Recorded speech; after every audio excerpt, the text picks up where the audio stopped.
Whether you're just starting out or scaling your security program, building trust and demonstrating strong security practices is more important than ever. Banter automates compliance for ISO 27001, SOC 2 and more, saving you time, money and effort while strengthening customer trust. Plus, with automated security questionnaires and a customer-facing trust center, you can streamline security reviews and showcase your IT infrastructure security. Over 9,000 global companies, including Atlassian, Flow Health, and Quora, already trust Vanta to manage risk and prove security in real time. Get an exclusive $1,000 discount now at vanta.com/startupradio.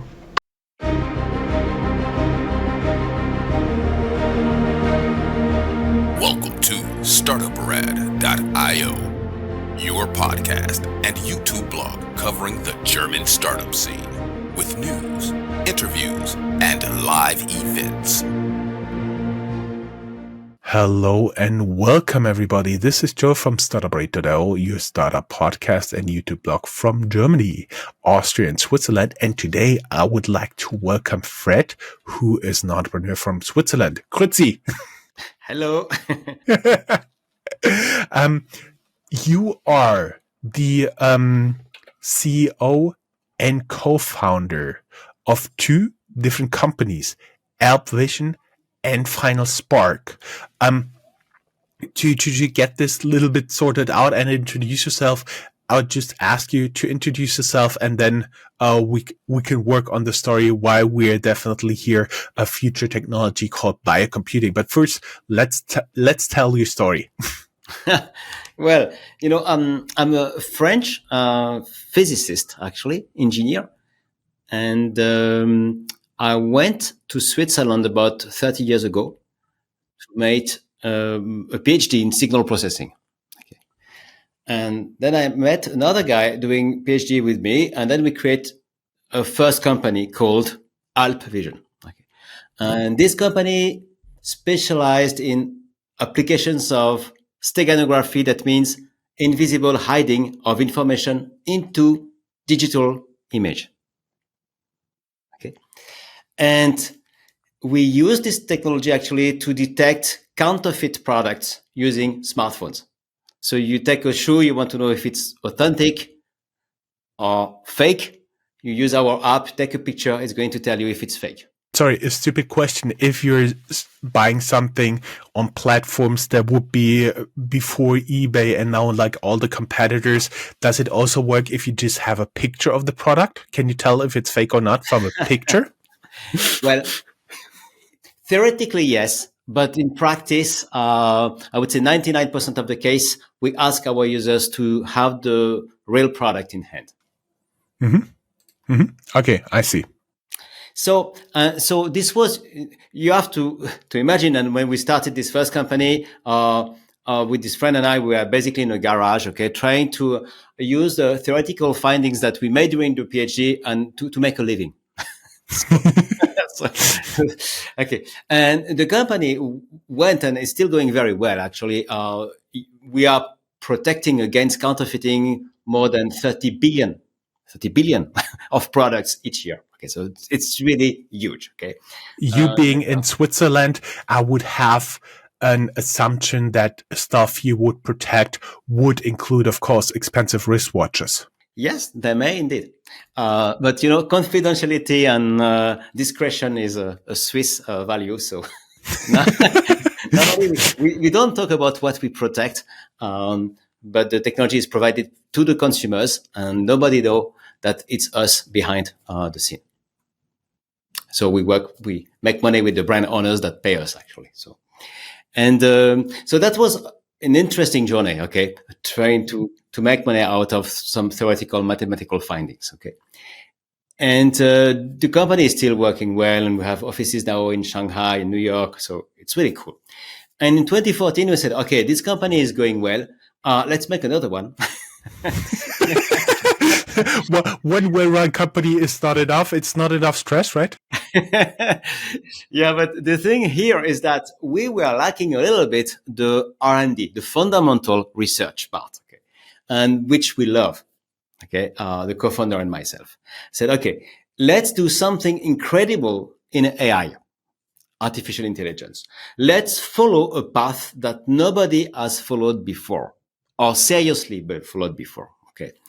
And that was in 2014. And we created Final Spark. And this was, again, two of us in parallel with the first company. One question, Fred, doing a big shout out to your co-founder. What's his name? So he's Martin Kutter, and he's a Swiss German. And so we are actually fundamentally quite different because I'm French, he's Swiss German. But that makes actually a good team. So we've been working together for, I don't know, 25 years now. I totally assume you can both agree on fondue. yes.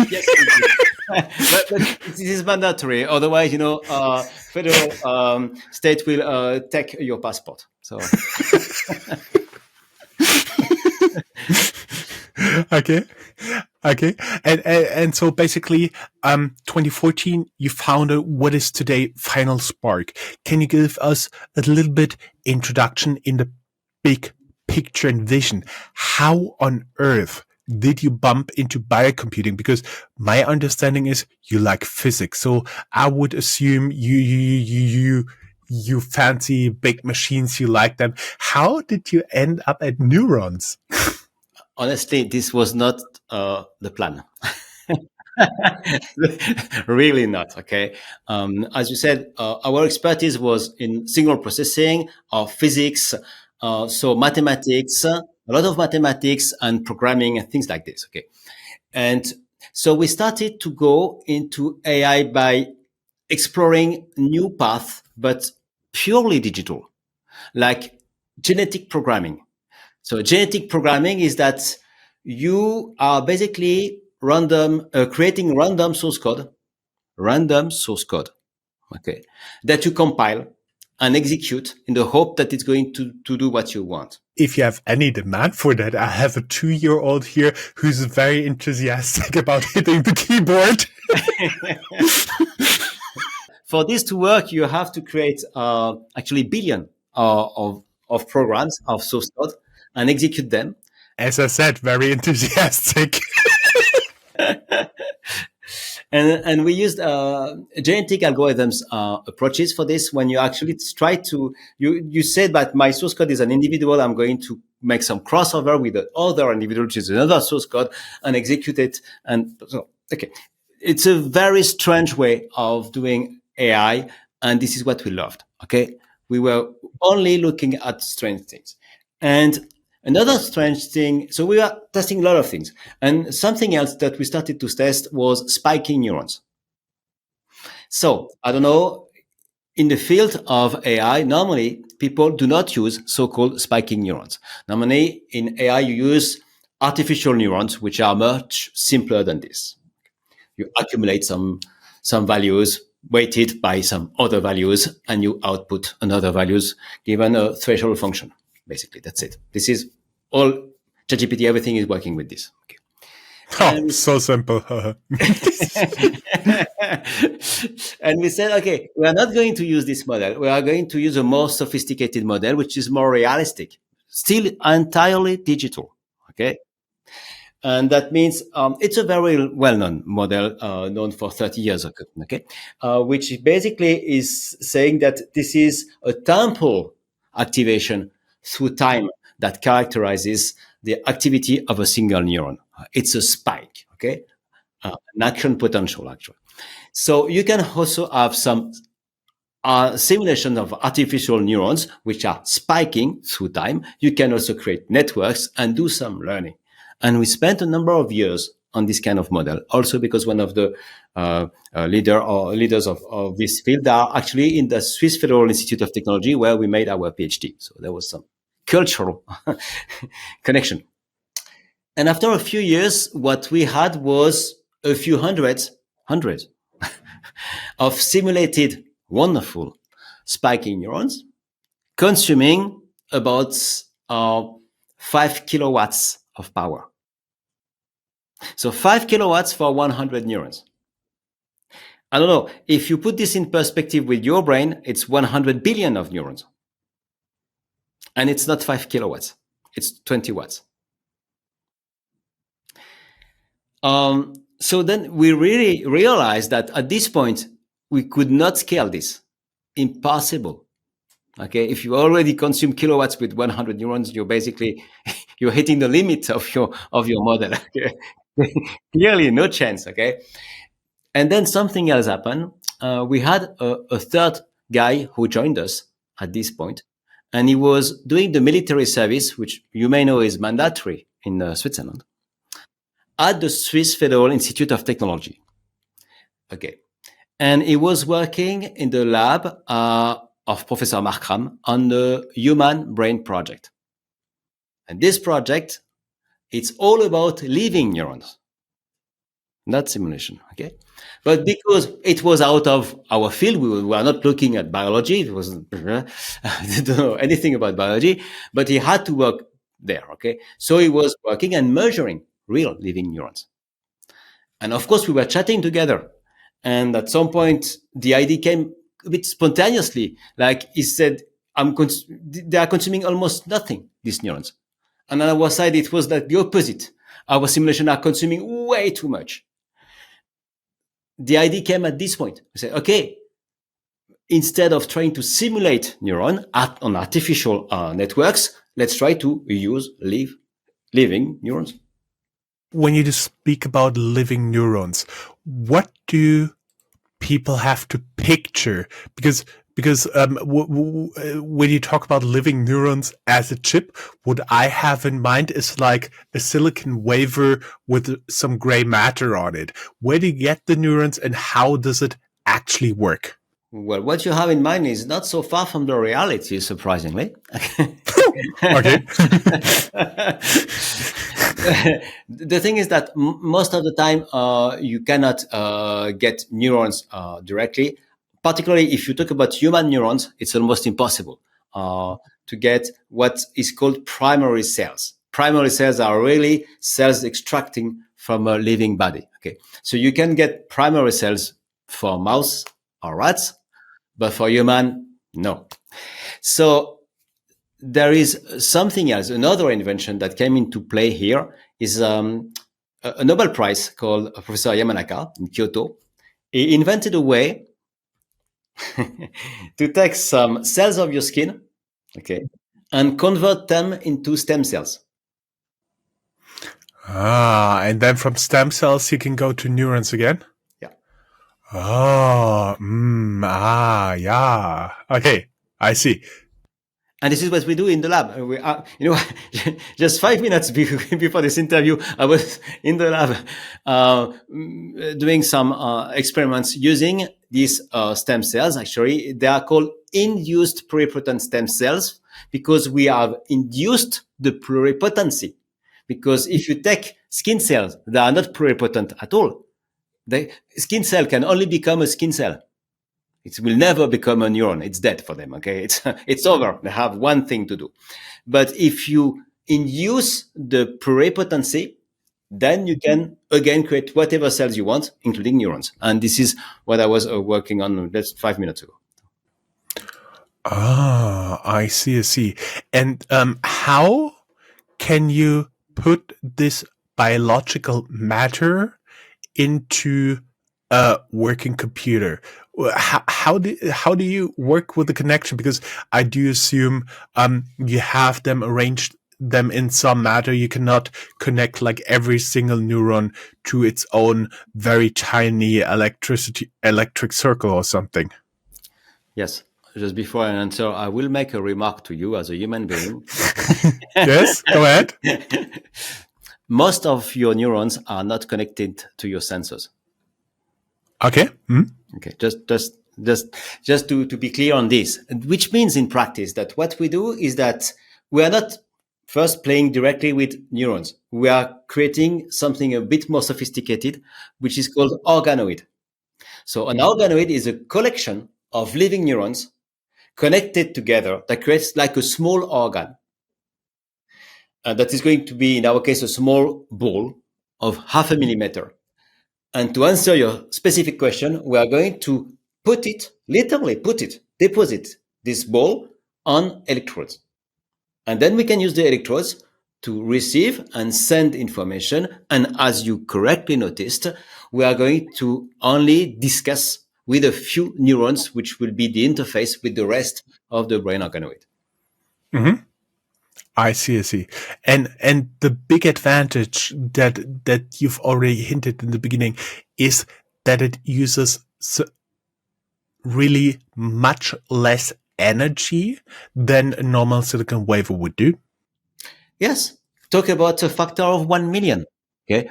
If you want to see some publications on this, or the publication for me is the one of Professor Hartung, which I guess was done in the journal Frontiers 2 years ago. You can Google Hartung Frontiers. Or what you can do, you can provide the link to me after the recording, and I'll link it in our blog post. Yeah, Deal? perfect. Yeah, because it's available for free, so okay, so you can get this Yeah. information there.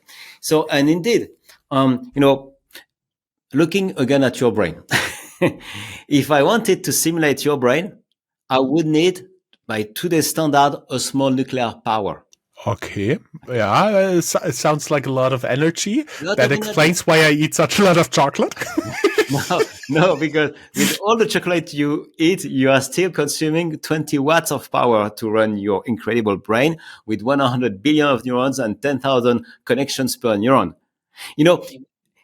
Nature has to be extremely efficient, and nature optimized nervous tissues for 300 millions of years to be energy efficient. So this is the benefit of, and the good thing of using existing products of nature is that it's already there and it's already really, really optimized with a factor of 1 million better than what we can do in silicon. And let me mention that I'm a physicist. Okay. So I love about the integrated circuits and transistors and quantum mechanics. This is the things I know. Okay. And I was not so happy to go in the biology direction because I didn't know anything about it. So if I could have avoided, I would have avoided it because I had to learn everything from scratch. So, but it's really, as an engineer, you have, I would not say the responsibility. This is a too big word. You have to have the rationality as an engineer to take the best solution on the market, I would say. And the best solution here is not silicon, is living neurons, period. Extrapolating a little bit out into the future, what do you think could make, giving like all the big investments that we've seen just recently, the wood of 500 billion into infrastructure for AI, what kind of difference could biocomputing make there? Biocomputing is going to open an entirely new industry. Okay. The most obvious application is that you talk about these investments. Talk about also all the investments in servers and the power consumption that they represent. This power consumption is converted in electricity, which is converted into dollars. If you come up with a server like the Amazon Web Services, for instance, which consumes 100 times less, knowing that this is the primary source of recurring cost of these servers, the market is going to be huge. It's just obvious. Mm-hmm. And the question is, I would assume, since it is not like serial production level you're working on right now, I would assume the production costs are currently pretty high and the energy consumption in the future is pretty low. And when you get to the point where also the production cost kind of matches the silicon costs, that's where it gets really, really competitive. Yes, but you have to realize that the production cost is going to be incredibly quickly lower than any artificial device. Incredibly. Last week, I mean, in the lab, we have created, I guess, a few millions of neurons. Only last week. Okay. And the thing is that it's almost for free. I mean, when you have stem cells, they just multiply 24/7. You get more and more and more. And you talk about production, but it's nature. It's automatic. It's made for reproduction. So the problem that we have sometimes is that we have too much. So so it's not going to be really a cost of production. There are going to be other costs, but not on this side. Mm-hmm. Mm-hmm. I see. So, I do believe we now do have an understanding of what you guys are doing to replace silicon wafers. And just for my understanding and the understanding of the audience, would your biocomputing those balls there, which I picture as kind of very small bioreactor, um, would they in a computer completely replace the CPU, or would you work alongside the CPU and all the other conventional pieces of a computer? Yes, you're right. Alongside is the right keyword, as I guess quantum computers are going to work one day alongside biocomputers. Like DSP, digital signal processors, work alongside CPU, and GPU work alongside CPU. So this is going to get a little bit more complex. But I can tell you what is not going to happen with biocomputers. Bioprocessors are not going to run Windows 11. Okay? They are not made for this. Biocomputers are very well done to run any task which is done for AI today. Because since AI is simulation of neurons, you can also use the real one. Okay, in many applications this works. Not in all applications, but in many applications it works, particularly in generative AI. Mm-hmm. I see, and that's basically with the big models talking about ChatGPT, Gemini, DeepSeek. That is currently what the cutting edge of AI is. Yes, absolutely. It's a very good example. Mm-hmm. I see. And now, can you tell us a little bit more about what Final Spark does in like this whole future potential industry? Well, we want to be the first one to create a bioprocessor. Better. so, and now you have to consider that this is fundamental research at this point. Let me tell you what is the main point of research. The main point of research is exactly the same, not surprisingly. Then the main point of research was 30 years ago with AI. Do you know what was the main point of research 30 years ago in AI? It was about training. We were able, because I've been working in artificial neural networks 30 years ago, and we created networks of artificial neurons. And the problem was, how do you tune the connections between the neurons so that you get the output that you want for the given input? This is called training. If you have thousands or millions of connections to tune, it's impossible to do in practice. Okay, but someone came with a solution, which is called the backpropagation, which is basically an algorithm or a mathematical approach which gives you the partial derivative of the weight of the connection in respect of the error the network creates. And with the help of this mathematical tool, we are able now to know exactly in which, how to connect, how to change the connections to have a learning performance. So when you hear about machine learning, it is this learning. Okay. So this finding the solution made a big difference, make the difference actually between non-working AI and working AI. It's very schematic, of course. But what is interesting is that it's the same problem today for us. We also have neurons. We also need to rewire them in a network so that when you input something, the output is meaningful. How do we do this? We don't know. Okay. No. But hey, let me tell you still a good news. One thing interesting, which was not the case with artificial neurons 30 years ago. We are sure it's possible. You know why? Because you are able to learn. Hmm.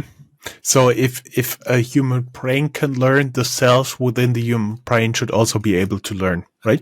Correct. Particularly knowing that it's not only the human brain, but bees and insects and very primitive animals are able to learn also. So we know it's possible.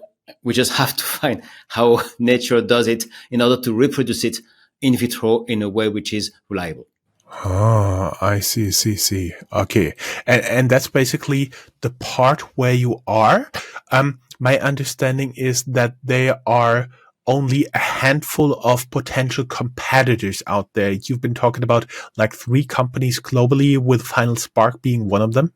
Yeah, it's correct. It's an incredible era, actually.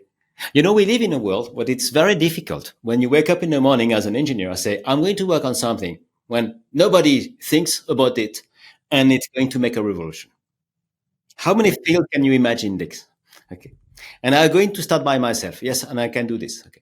And biocomputing is one of these very, very rare fields that still exist today. And indeed, you're right. We are 3 companies in the world. And I'm not going to lie. I would prefer that there are more of them, not less of them. Okay. Because this is going to be a revolution, but we need a critical mass of companies competing together so that venture capitalists and money starts to flow into this research. Hmm. Hmm. I see. Um, do you have like a kind of idea when you would, or you guess you would be able to produce on an economic industrial scale biocomputing? Just for simplification, I know it's not correct, but biocomputing CPUs that we stick to a known frame of reference. Yeah, our business plan states that we should be able to have a first bio server in about 12 to 13 years, 1 3. So, and what we target is basically cloud biocomputing. So, you know about cloud computing, and Yes, cloud biocomputing is the same, but powered by bioprocessors. I see. Basically, here around Frankfurt, we have D6, the world's largest internet node. So in the area I live around here, there's a lot of very big buildings with a lot of air conditioning on top. And that's basically like all the places where all the calculations are done, those data centers. This may be replaced, maybe one time in the future. Um, Actually, for me, it's very clear. Biocomputing is not just a simple new technology. It's a new industry that is going to stay and change everything in the coming 10 to 20 years. Hmm. I see. Before we get into challenges and ethics, let us do a little ad break. Elevate your digital audio advertising with AdsWiz's solutions. Our suite of advertiser tools allows for personalized and impactful campaigns that reach your target audiences through innovative and engaging channels. From global agencies to trading desks and exchanges, AdsWiz takes your brand awareness and performance marketing goals to the next level. Take your digital audio advertising to the next level today. Hey guys, welcome back. I'm talking to Fred Jordan, co-founder and CEO of Final Spark, one of just 3 companies in the world working on biocomputing, where they are going to replace or work alongside the CPU, a bio CPU that we just talked about before. I would now like to go a little bit into the challenges and ethics of biocomputing. My question would be, what are the most immediate bottlenecks in biocomputing? Is it scaling? Is it stability? Is it reproducibility? Or is it just teaching? I would say teaching. First, teaching is the big thing. Okay, really. It's incredible because in biology, you make a difference between in vivo and in vitro. Teaching and learning in general has been studied in vivo for the past 50 years. hundreds of thousands of publications on this field. However, comparatively to this, if you think about in vitro learning, that means not in a living animal, basically there is almost, I don't know, less than 10 publications. So that means in vitro learning would be you basically teaching a baby, an animal, something before it is born. It's even not a baby, it's even not an animal. When we create a brain organoid, it's just thousands of neurons connected together in a mole, in a small ball. That's what it is. Okay. So it even doesn't look like a brain. It's a nervous tissue. Okay. But a nervous tissue, we believe it's reasonable that it's possible to make it learn something. Mm-hmm. Mm-hmm. I see. What is the upper limit to what biological neurons can compute efficiently? Or do you expect exponential progress similar to something like Moore's law in silicon chips? Yes and no. In German, we do have a wonderful word for this. We say ja and nein. It's called jein. Exactly. No, because with computer chips, it's about artificial systems.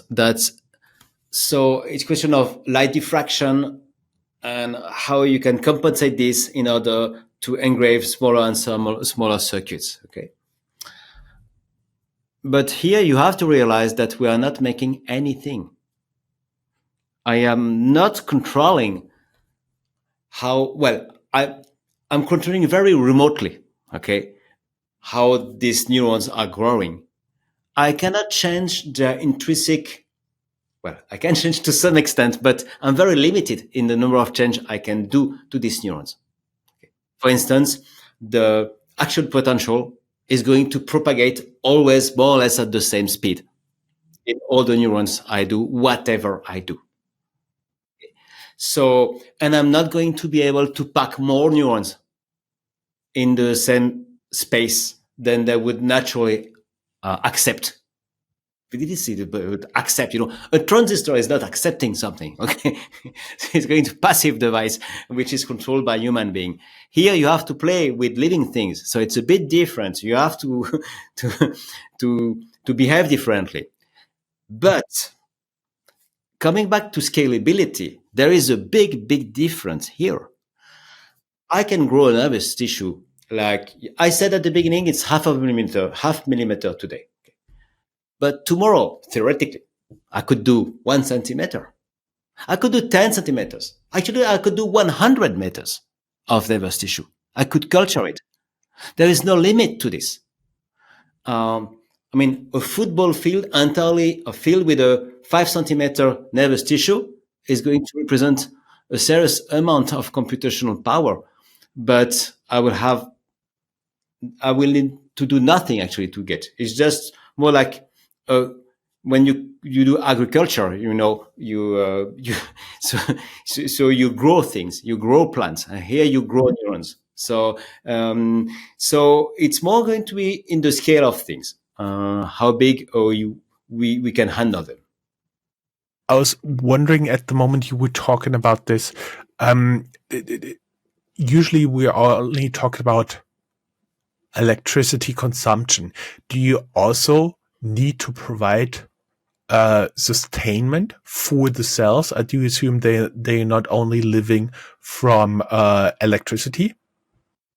Well, they're not living at all from electricity, not even remotely. Okay, so electricity is not going to help them in any way. So we are not using electricity for this.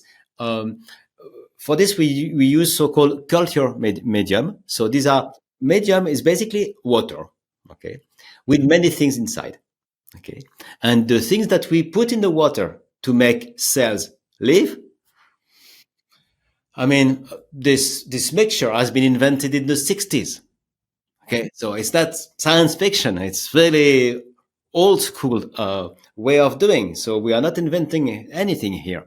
So you take water, you add all the vitamins, all the amino acids, many salts, glucoses, and you can put your cells inside that are going to live for weeks and months. Talking about the ethics here, how do you personally wrestle with the ethical implications of you using human-derived neurons for computing, even though they're your own? So here is the big change. Okay. I was able to learn biology because this is still science. Okay. I'm an engineer. It's okay. But here you talk about ethics, and now you hit the limit of what I can learn on my expertise. Okay. And I don't know how to answer to these questions, honestly. It doesn't mean that these are not serious questions. I believe these are very serious questions. Okay. And, and what we decided to do actually is to make connections with the academics. Okay. And because there are people working in ethics, this is their job. Okay. They are competent for this. They are experts. Okay. We are not. Okay. I can tell you about many other things, but not this one. And many other things I cannot tell you anything, So, for these academics, what we did is that we are starting to come to philosophy conference where we explain what is biocomputers to eticians. And we say, guys, okay, here is this thing. We bring the science and bring the ethic. When I've been thinking about this interview here, I was curious, do you see a point where the conversation shifts from using neurons to do dumb, stupid computing to really collaborate with neurons in a fundamentally new way? First remark that strikes my mind when you ask this question is that don't you think that in the past few months we're starting to collaborate with computers in an entirely new way with ChatGPT and things like this? Yes, and I can see definitely human traits in there when they're getting lazy. So now the benefits and the consequence of the of the technology is always a vast debate. Okay, what I can already tell you is that you're better off living today than 1,000 years ago. Okay, so the total benefit is clear. Now, how can we interact with these nervous tissues? What is it going to change? I start to wonder, with this large language model interactions that we are using more and more every day, like we have digital companion, like general AI is like it's there, okay, actually. It's actually less disruptive than we thought it would be so far. And the fact that this interaction would be done by with nervous tissues instead of digital simulations of nervous tissue, what difference does that make actually? Is it that important? That is something that would take quite a lot of philosophers quite some time to work this out. I see. Yeah. We're going to keep them busy for some time with these questions. So. I see. Talking about the applications and real world impact here. What do you think? What industries will be the earliest adopters of biocomputing and why? So this one is quite simple, actually. All industries who are using AI, therefore all industries.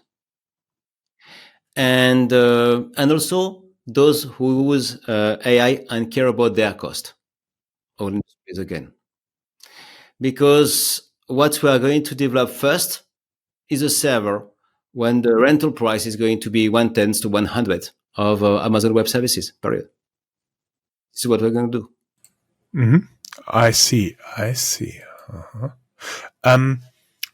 How soon could we see biocomputers solving real-world problems in fields like cryptography, optimization, or even drug discovery? No. For cryptography, I'm skeptical. Okay, this one in particular. Okay, it's not appropriate. I don't believe. I'm skeptical for this. I would really bet on quantum computers. Not only because I love quantum effects and quantum mechanics, but for hardcore raw computation and speed, okay, this is not the appropriate approach. Now, if you talk about drug discoveries, for instance, so here we can connect again with actually machine learning and our traditional AI. Okay, and this can be used in the same way as AI for drug discoveries. For instance, protein folding and prediction of protein effects. This would work fundamentally. This could work the same way. Actually, the only the main difference is always how much power you need to use to get this result. And if you think about competitiveness on all countries, it's always about how much energy do you have and the cost of your energy. Okay. So for the same energy, you can have 100 times more. It's like if you had 100 more energy, or the energy was 100 times more less expensive. So. Mm-hmm. I have to admit, I'm a big fan of the sci-fi author Peter Hamilton, and therefore the question, could biocomputing have a direct application in human augmentation, such as interfacing with AI or even the human brain itself? Because there are already companies out there who putting silicon chips into human brains. Wouldn't it be easier to connect via a neuron biocomputing-based chip? So first, about science fiction and Peter Hamilton and all the other science fiction authors, I love them, and I never go to bed without reading at least 15 minutes of science fiction every day. This is a rule. Who's your favorite author before we get into the other stuff? Well, I have to say Arthur C. Clarke is the Arthur C. Clarke, yeah. So yes, you're right. So in this discussion, we've been talking about biocomputing. Okay. But as soon as you start to look at neurons as small machine, you are changing the way you look at things. And when you change the way you look at things, this may lead actually to new applications. And you're right. Interfacing a human brain with a brain organoid is not challenging. Okay. A number of research has been published on related fields. And you have first to consider that if I wanted to interface a brain organoid with your brain, Jon, what I would do first is I would take your skin and differentiate cells which have your DNA. So they will not be rejected by your immune system. They will be exactly your cells. Okay. And then I can tell you also, and you can sometimes see this online on our website, when we have a brain organoid that we put together like this, we touch them. After 2 weeks, they're entirely fused. So neurons love each other. They love to connect. Okay. So it's absolutely not a challenge to connect. So the scenario that you described, of course, makes sense. So now if you get into science fiction, you could say, okay, I train a brain organoid to speak Chinese. I put this in my head. I'm going to speak Chinese. I'm a bit skeptical that this could work as simple as this. But of course, things are going to change a lot in this direction. But not only this, I guess at some point, today, all the objects which are around you, where you're talking, okay, most of the objects, I guess, are not living.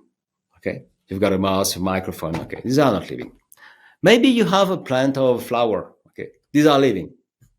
So you have two categories: living, not living. Okay, and not living most of the time. More and more, these are things which are created by human beings. But in the future, you can imagine, if you talk about science fiction, you could have objects which are just in between, hybrid, partly living. For instance, a mouse that will have nervous tissue that will recognize even before you press that you want to press. So a way of interacting with objects which is totally different because they are just the interface between objects and living things, that they integrate some living parts. Um, I like this question. If you had unlimited funding and no regulatory barriers, what would be the first moonshot experiment you'd launch tomorrow? So first, this question is not as theoretical as you might think, because since I'm looking to raise 50 million of euros at this point, of course, investor told me exactly the same question. So, and the answer is clear. We are going to hire. First, we need researchers here, because we have to test a number of things in parallel. We've gone quickly on a number of things, but there are a number of challenges that we have to tackle. Okay, and we have to create larger brain organoids. We have to create larger number of electrodes, increase lifetime. So, and the first thing I would do is that hire more people, increase the size of the labs to have more and more experiments running in parallel. I don't know what just sparked the idea, but just out of stupid curiosity, we're talking about living cells here. They won't be affected by computer virus, but could they be affected, meaning knocked out, by a traditional virus or bacteria that gets somehow into the processor? Absolutely. Yeah, absolutely. And so what you describe is very well known of anyone doing cell culture today, and since the past 50 years. So in the lab, just below here again. So I can tell you, we are absolutely paranoid with this, because they have no immune system. Okay. And we are not using antibiotics most of the time. So that means that if we have one single bacteria somewhere, everything is dead in 24 hours.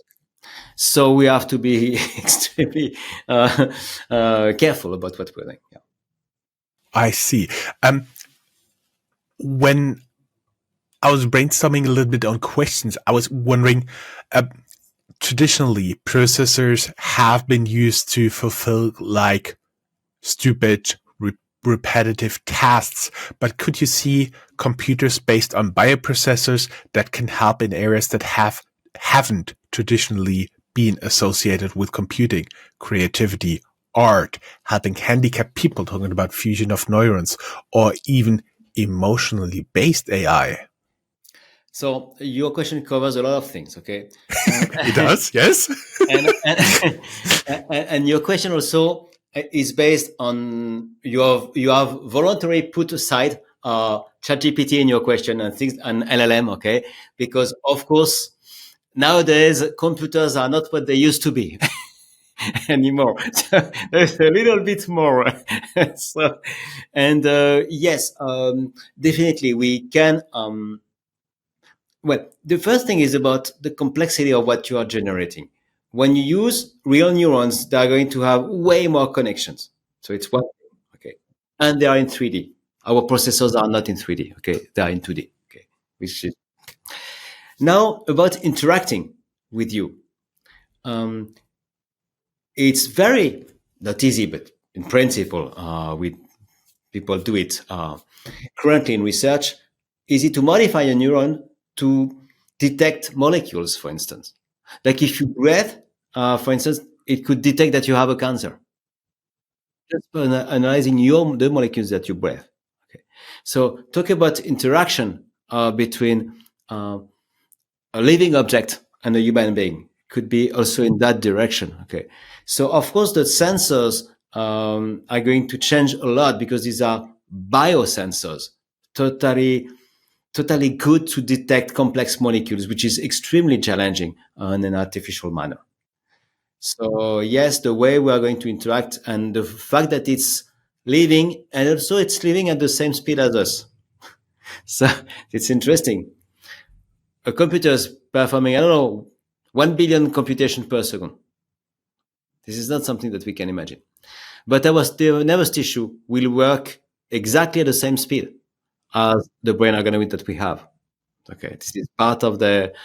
So everything is going to be in sync with us as human beings.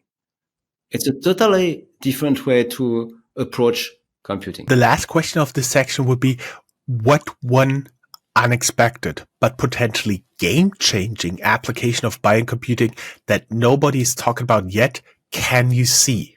This is a very interesting question, because the first thing I believe that the most important application that is going to be absolutely game changer, okay, of biocomputing is not only more efficient servers. This is already incredible, but it's not this. This is something else, but I don't know it. but there is a guy who was named Mr. Shockley.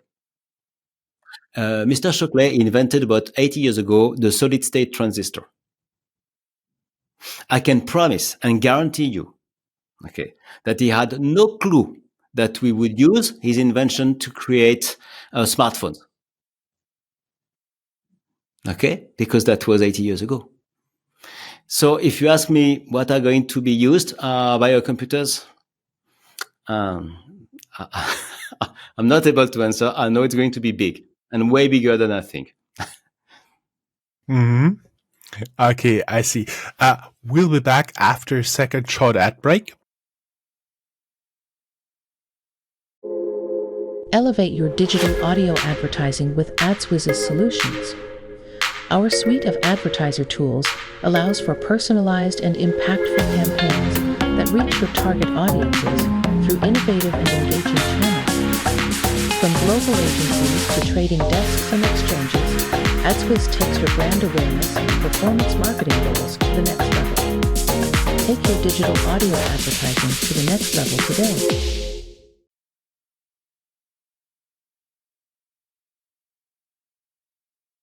Okay, guys, we are back here with the last section interviewing Fred, co-founder and CEO of Final Spark, one of just 3 companies in the world working on biocomputing. This is the very last section, and I'm interested in like your personal take and legacy. I'm curious, what motivates you to work on this every day? What keeps you awake at night? I co-created the first company that makes money, which is very good and hires people who are very good. Okay. So now look at Earth from 100 million of kilometers, which you will see a small ball like this. Okay. Imagine you are standing in space alone, looking at Earth like this. What can you do on Earth that is still meaningful when you look at this distance from Earth? And making more money is not one of them. Okay. However, creating a new form of intelligence, yes, it makes sense. I see. If somebody writes the definite history of biocomputing 50 years from now, where do you hope your name appears in that story? If it appears only somewhere, I would, I would be so delighted. First you have to imagine that 12 months ago we were basically totally unknown. Okay, and then we became viral with the publication we made in Frontiers in May. 2 weeks ago, I found that there is a Wikipedia article which is titled "Science in 2024." where they list all the important things that happened in science in 2024. And we are listed here. That was, talk about science fiction. This was really science fiction because I could not believe my eyes. So I don't know what, but right now I'm not thinking about this. I'm just thinking about the next experiment and what we can do better right now. I see. Another theoretical here. if you could have a conversation with Alan Turing, John von Neumann, or any other computing pioneer, what questions would you ask them about biocomputing? Well, von Neumann would love the idea, of course, because it is a von Neumann machine. Okay, Yes, yes, yes. Perfect. so we will have a good friend. Okay. There are many things about information theory, about spatiality, about movement. I definitely would need to prepare this meeting. And arrive with like a physical catalog of many, many pages just full of questions? Maybe not only questions, but more. I would actually ask, what would you do if you could program living neurons? I think, I'm sorry to say, or maybe it's obvious, I think I would ask the same question that you asked me since the beginning of this.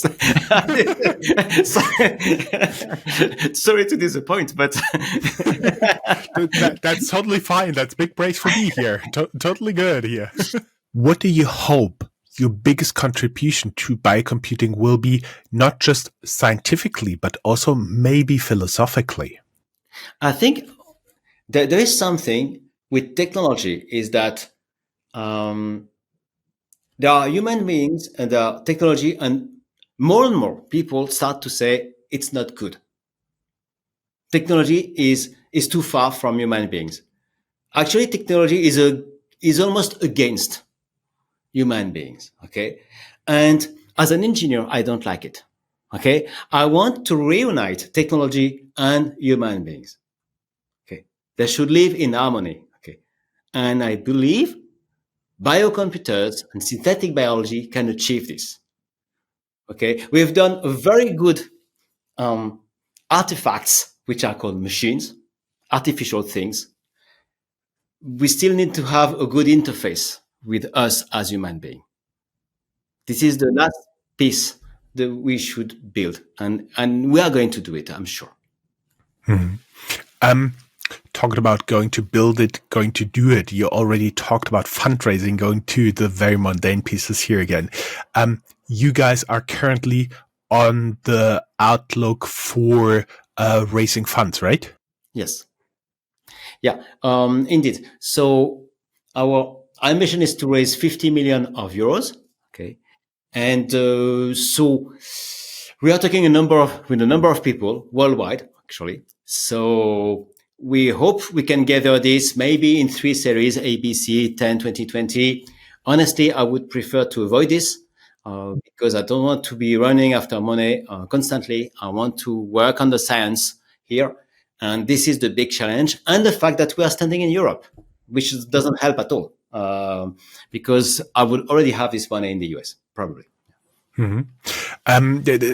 If people made it until here, that's almost an hour of listening. Thank you very much. Greatly appreciate it. But those people are definitely interested in you and biocomputing. Are you open to talk to new people looking for talent? Yes. So we handle actually a constant stream of people who want to work with us, several per week. Okay. So, and these are only people who want to be hired. Okay. In addition to this, we have internships who want to work here in the lab. Okay. So we answer to everyone, and we have some process to get people working with us. Great. So everybody who's interested now, we link down here in the show notes your website, and the people can just basically reach out to you directly. Yes, and they can also do is that we have a Discord server.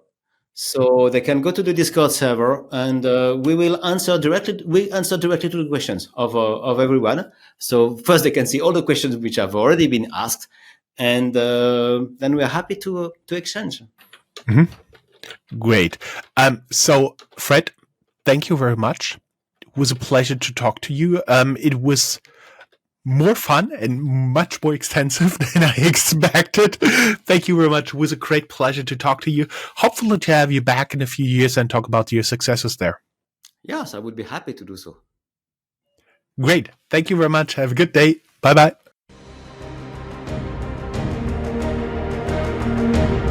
That's all, folks.